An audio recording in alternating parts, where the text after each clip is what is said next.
Bonjour, voici une vidéo qui va vous expliquer un peu l'utilisation de Discord, hein. L'application peut tout d'abord être utilisée sur PC, sur Mac, sur Linux, Android, iOS, donc sur vos téléphones mobiles aussi. Pour utiliser l'appli, donc vous allez sur votre moteur de recherche à travers votre navigateur, le navigateur que vous préférez. Donc par exemple, je sais pas, moi j'ai utilisé Google Search pour faire la recherche de Discord. Vous cliquez donc sur le premier lien, paf, on arrive ici. Sur cette page, donc, si vous n'avez pas de compte, si vous avez un compte ou si vous n'en avez pas, vous cliquez en haut à droite sur Login. Une fois ici, si vous avez un compte, vous renseignez les infos demandées. Et si vous n'en avez pas, vous cliquez sur S'inscrire en dessous. Ici, on entre les données liées à la création du compte. Vous choisissez un nom qui s'affichera, hein, le nom que les autres utilisateurs verront à travers l'application.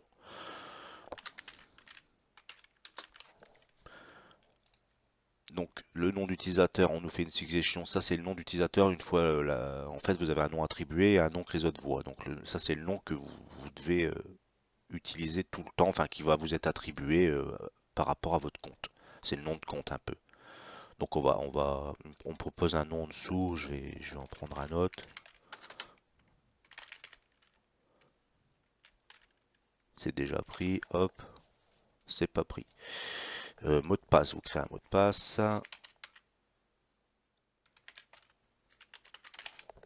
Hop, date de naissance, je sais pas si c'est facultatif ou pas. Non, c'est obligatoire, on la rentre. Après, ils vont pas les vérifier, hein, mettez ce que vous voulez. Donc, est-ce que vous voulez recevoir des emails, etc. Tu dois accepter nos conditions d'utilisation. En dessous, hop, continuer. Mail adresse mal formée. Oui, bah oui. Hop, pardon. Voilà. Non, c'est .fr, il me semble. Tac. On confirme qu'on est un humain.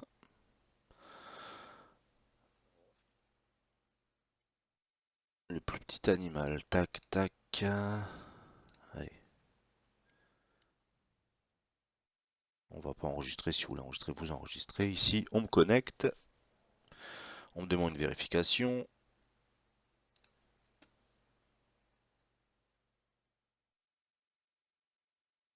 Donc, normalement, je dois avoir reçu un email.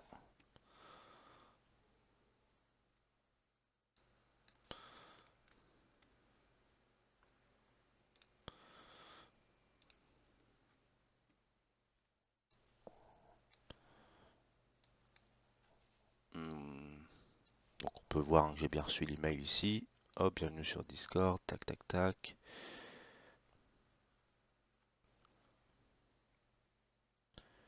Alors, où est le lien? Vérifie ton adresse ici. On clique sur vérifier l'email, bim. Et là, l'email, normalement, va être validé par l'application. On va pouvoir utiliser notre compte à travers l'application Discord.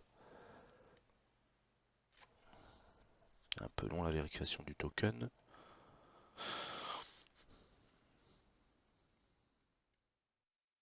On doit à nouveau confirmer qu'on est humain. Email vérifié, continuer vers Discord. Donc là, si je clique, il va utiliser Discord à travers mon application. Donc on va annuler et on va passer à l'étape suivante. Donc ici, nous arrivons donc sur cette page-là. Si vous cliquez sur continuer vers Discord, le lien va vous envoyer vers l'application à travers un navigateur web. Donc en gros, vous n'aurez pas besoin d'utiliser une application installée sur votre téléphone pour communiquer, etc. Vous aurez besoin juste d'un navigateur comme sur l'ordinateur. Par contre, si vous voulez utiliser l'application, vous devez donc retourner là, vous voyez en haut j'ai deux onglets. Le deuxième onglet, vous retournez sur Discord, vous cliquez ici, le lien internet bien sûr. Vous pouvez télécharger la version Discord Windows, encore une fois, ou bien l'utiliser dans le navigateur. Nous, on va télécharger, donc vous cliquez sur télécharger, ça vous le télécharge en haut, vous l'installez, hein, vous savez comment ça marche. Une fois l'application téléchargée, vous cliquez dessus et ça vous propose de l'installer. Vous suivez les étapes, moi c'est déjà installé sur l'ordinateur, donc je vais éviter de refaire l'installation. Bon, en même temps on me dit que ça a fail. Tant mieux, puisque je l'ai déjà installé. Si vous allez dans le navigateur, vous retrouvez donc là-dessus, si vous suivez le lien de tout à l'heure. Et là, paf, on se retrouve sur une page comme celle-ci. Donc sur cette page, donc ça c'est la page navigateur, hein. Vous avez à peu près les mêmes fonctionnalités, même si c'est quand même recommandé, hein, par Discord même, d'utiliser leur application, parce qu'en fait sur navigateur vous avez en plus, vous allez peut-être avoir des petits défauts par-ci par-là, liés, bah, au passage navigateur plus application, donc vaut mieux utiliser l'application toute seule. Donc une fois que vous avez installé l'application, on vous demande de renseigner, votre compte. Donc le compte qu'on a créé tout à l'heure, vous connectez avec, hein. Moi j'en ai déjà, voilà, il est là le compte. Donc au pire, si vous arrivez là, paf, vous faites ajouter un compte, vous rentrez votre numéro, votre mail, votre mot de passe et vous cliquez sur continuer. Donc une fois ces infos remplies, vous arrivez sur votre compte, paf, comme ici. Et là, bon, bah il n'y a rien du tout. Normal, vous n'avez pas d'amis, etc. Vous pouvez ajouter des amis. Si quelqu'un vous renseigne, si quelqu'un vous renseigne son identifiant Discord, vous l'entrez ici, ça enverra une demande d'amis. Vous pouvez vous donner le vôtre. Votre identifiant Discord, donc c'est celui-ci. Le nom d'utilisateur. Vous pouvez très bien le copier en cliquant sur cette petite, ce petit emoji là. Hop, vous cliquez dessus, copier, vous pouvez l'envoyer à quelqu'un. En le collant bien évidemment, et CTRL V ou clic droit coller. Ici donc, alors vous avez la possibilité soit de rejoindre des serveurs, soit d'en créer. Le plus vous permet de créer un serveur, par exemple ici. Si vous voulez, alors on va ajouter un serveur, donc c'est soit le créer, soit en ajouter un existant. Donc il y a plein d'astuces, on va les suivre en même temps. Donc ajouter un serveur. Donc soit on crée le nôtre, soit alors, on peut créer le nôtre et en plus on nous propose des modèles maintenant. Donc club scolaire, groupe d'études, amis, artistes, créateurs, communauté locale. Donc vous pouvez vraiment créer ce que vous voulez. Ou alors et tout en bas vous propose de rejoindre un serveur. Si vous avez une invitation, vous pouvez très bien rejoindre le serveur, je sais pas, d'une petite entreprise, ou d'un groupe d'études comme ils disent, club scolaire, etc. Ou alors vous pouvez créer le vôtre. C'est assez simple de créer un serveur, hein, ça va très très vite. Donc pour un club ou une communauté, on va faire par exemple ici, vous pouvez mettre une photo, serveur de Vincent M, vous pouvez mettre un nom, hein, le nom que vous voulez, pas vous créer. Et là vous vous retrouvez avec votre serveur. Donc sur votre serveur, vous avez accès à des salons textuels et à des salons vocaux. Là actuellement, il n'y en a pas. Vous avez un salon général qui va répertorier un peu tout ce qui se passe, en général sur votre serveur. Vous pouvez rentrer des textes, etc. Salut, comment ça va? Ça, c'est juste pour communiquer avec les gens du serveur. Donc là, tous les gens qui ont un rôle lié à ce salon recevront ce message et le verront. Auront même une notif s'ils ne les ont pas désactivés. Donc ça, c'est pour l'utilisation des salons textuels. Pour en créer un, donc le petit plus, encore une fois, paf, paf, compris, on met une explication à chaque fois. J'ai pas désactivé les aides. Donc là, on me propose, j'ai cliqué sur le petit plus salon textuel. Dedans, je peux quand même créer un salon vocal si je le souhaite, mais je vais créer un salon textuel. Texte, par exemple, le nom du salon, on va mettre rendez-vous, je sais pas qu'est-ce qu'on peut mettre, info, équipe du samedi, par exemple. Créez votre salon, paf. Et là-dedans, donc, vous pouvez très bien aller régler les infos, la vue d'ensemble, les permissions, les invitations actives liées au salon. Donc, on peut en révoquer ou en créer des nouvelles. Et intégrer pas mal de choses, hein, des webhooks, etc. Ou alors encore supprimer le salon. À côté de ça, donc, on a aussi les salons vocaux. Donc, les salons textuels, on peut y accéder quand on veut, hein. Donc, on peut revenir ici, il y aura tout le temps, par exemple, des gens qui parlent, etc. Une fois que vous aurez une communauté active. Le salon vocal, un petit plus pour en créer un également. Donc ici, on choisit Voice, bien évidemment. On crée un salon, on va l'appeler Vocal 1 par exemple. Vocal 1, hop. Salon privé ou non. Donc salon privé, en fait, ça va restreindre les rôles directement. Donc Tant que vous n'aurez pas sélectionné des rôles, il n'y aura que l'administrateur qui pourra voir le salon ici. Donc c'est pas mal pour créer des salons pendant que d'autres en utilisent, pour pas que vous soyez gêné pendant la création. Et après, bah, vous sélectionnez des rôles, etc. Bon, là, on va pas le mettre en privé parce qu'on est tout seul, on va créer le salon. Hop, donc là, vous avez vu, notre petit salon vocal 1 s'est créé dans salon vocal. Si vous cliquez dedans, vous allez rejoindre un salon, donc le salon vocal. Donc là, vous avez vu, paf, je suis arrivé ici. Et si quelqu'un me rejoignait, on m'entendrait parler. Vous avez la possibilité dans ces salons euh, de couper votre micro ici en bas ou de vous mettre en sourdine. Alors vous avez des raccourcis hein, que vous pouvez régler par rapport à ça. Et vous avez aussi dans ces salons vocaux une discussion écrite si vous le souhaitez. Une fois que quelqu'un aura rejoint votre salon, vous pouvez très bien aussi discuter à l'écrit, donner des renseignements, des liens, etc. Uniques au salon.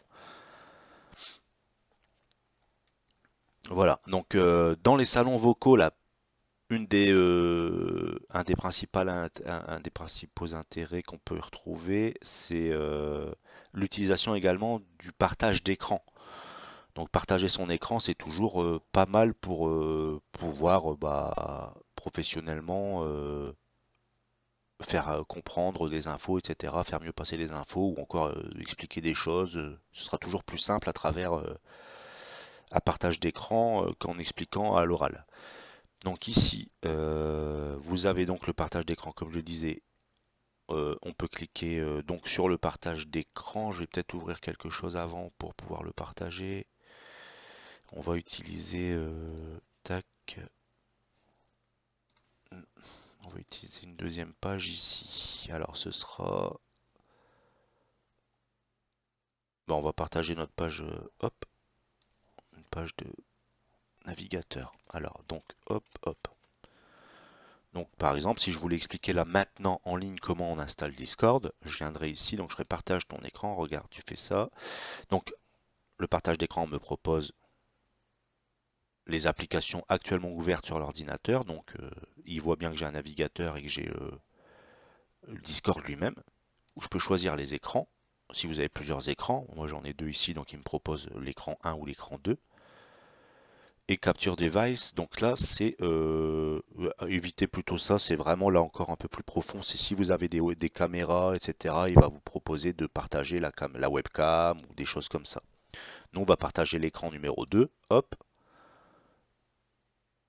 On peut choisir une vidéo plus fluide, non on peut pas, on est limité. On peut baisser les images par seconde, on peut pas les augmenter. C'est une version payante de Nitro qui permet d'avoir une qualité un peu plus haute, même si déjà je trouve que 720p c'est très très bien pour du live.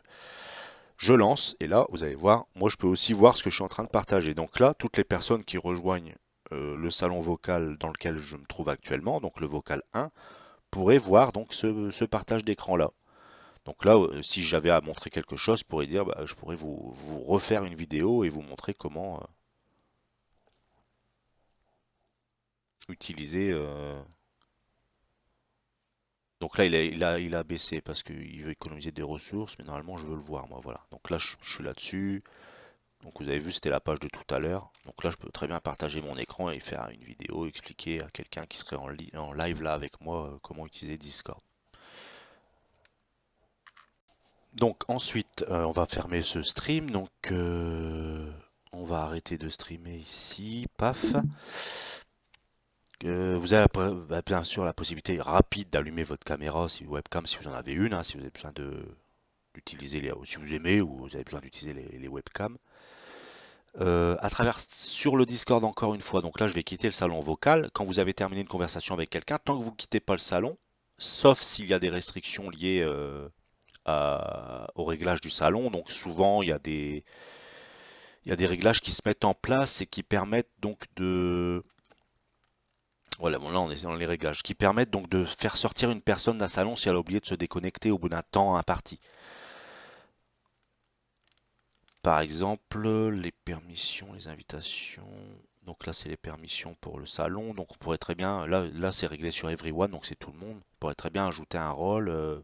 Par exemple, Vincent Matt, là c'est ma personne pourrait dire tiens, il peut pas voir le salon lui, et dans ce cas-là, il ne pourra pas le voir.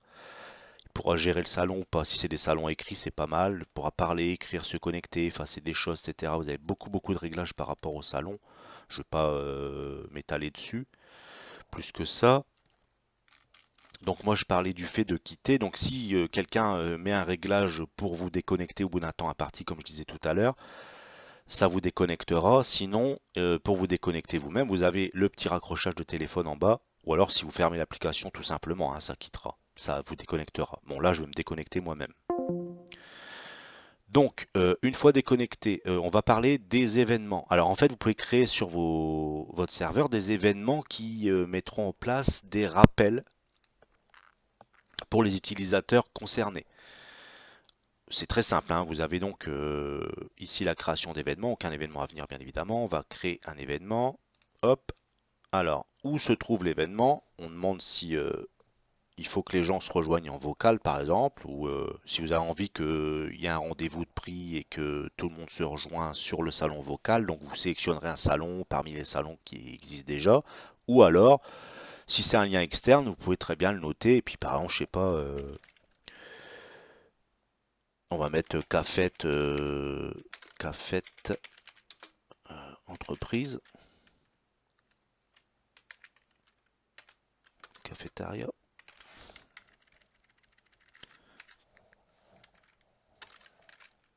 cafétéria,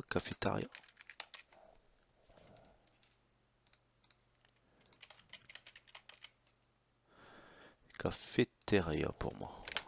Hop, cafétéria entreprise, paf, on crée le salon, on crée l'événement, sujet de l'événement, je sais pas, anniversaire d'un collègue, anniversaire Bruno, hop, date de début, vous sélectionnez une date, ample 2, heure de début, date de fin, démarrer l'événement automatiquement, un détail, on se retrouve pour l'anniversaire, etc. Vous pouvez mettre une image de couverture, hein. Hop, on va mettre une image que j'avais déjà présélectionnée. On peut pas prendre la taille?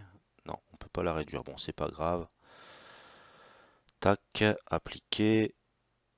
Fête suivant. Anniversaire Bruno demain 15 h. On retrouve anniversaire. Une personne est intéressée. Donc là, s'il y avait eu des gens liés au serveur, ils auraient tous eu la notification de l'événement qui est en cours. Donc une fois l'événement créé, on peut aussi inviter des gens et les ajouter. Donc on peut copier l'événement. Le lien est renvoyé encore aux utilisateurs au cas où ils n'utiliseraient pas souvent Discord, ils n'avaient pas les notifs. Et les liens expirera 7 jours plus tard. Et en gros, le lien qu'on vient de créer là, l'invitation peut. Donc là, vous avez vu, ça m'a créé un lien d'invitation sur le serveur. Donc si j'envoie quelqu'un qui n'est pas sur mon serveur, il aura juste à coller. Donc là, je vais le copier, à coller ce lien-là. Par exemple ici, dans le plus, ajouter un serveur. Si je colle ici, rejoindre un serveur, si je colle le lien là, ça va me connecter à ce serveur, m'inscrire sur ce serveur. Bon, j'y suis déjà, donc là, ça va pas marcher. Mais il n'y a plus qu'après à rejoindre et il sera là. Donc la personne qui aura le lien pourra me rejoindre sur le serveur. Voilà, donc c'est une vidéo un peu courte, mais je pense qu'on y trouve 2-3 infos sympas pour pouvoir utiliser donc cette application qui, franchement, aujourd'hui, au-delà de l'aspect gaming qui a été donné depuis un moment, remplit très bien, hein, si c'est mieux même, le rôle d'outil collaboratif pour les entreprises. Voilà, je vais vous laisser là-dessus. Merci pour m'avoir écouté. À bientôt.